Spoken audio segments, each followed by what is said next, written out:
Welcome back to Munni's kitchens. ఇవాళ మన special ములక్కాడ పచ్చి బఠానీ కర్రీ. ఈ కర్రీని ఈ మసాలా వేసి ప్రిపేర్ చేయండి. టేస్ట్ అయితే చాలా అంటే చాలా బాగుంటుందన్నమాట. పక్కింటోళ్ళు ఎదిరింటోళ్ళు ఈ స్మెల్కి వీళ్ళు ఏం కూర వండుకుంటున్నారా అని వాళ్ళకు కూడా ఆకలేస్తుంది, అంత టేస్టీగా ఉంటుంది. పక్కింటోళ్ళు అంటే ఎంత గుర్తొచ్చిందండి, మొన్న ఈ మధ్య హాలిడేస్ వచ్చినాయి కదా, లంచ్ బాక్సులు లేవని వెళ్ళి క్లీనింగ్ మొదలు పెట్టాను అనమాట. వంట తర్వాత చేయొచ్చని ఈ క్లీనింగ్లో పడి వంట చేయడం మర్చిపోయాను. కరెక్ట్గా 12:30కి పక్కింటి ఆంటీ ఏం కూరమ్మ అంది. వామ్మో వంట కూర అప్పుడు గుర్తొచ్చి గబగబా రైస్ పెట్టేసి ఇంకా అప్పటికప్పుడు ఏముంటుంది చెప్పండి, ఎగ్ ఫ్రై తప్ప అది చేసుకొని తినేసాం.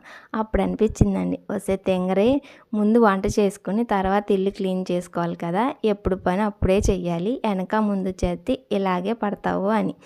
అంతే కదండి, ముందు చేయాల్సిన పని ముందే చేయాలి, వెనక చేయాల్సిన పని వెనకే చేయాలి. అప్పుడు బుద్ధి వచ్చిందనమాట. నా వీడియో నచ్చిందా? నచ్చితే లైక్, షేర్, కామెంట్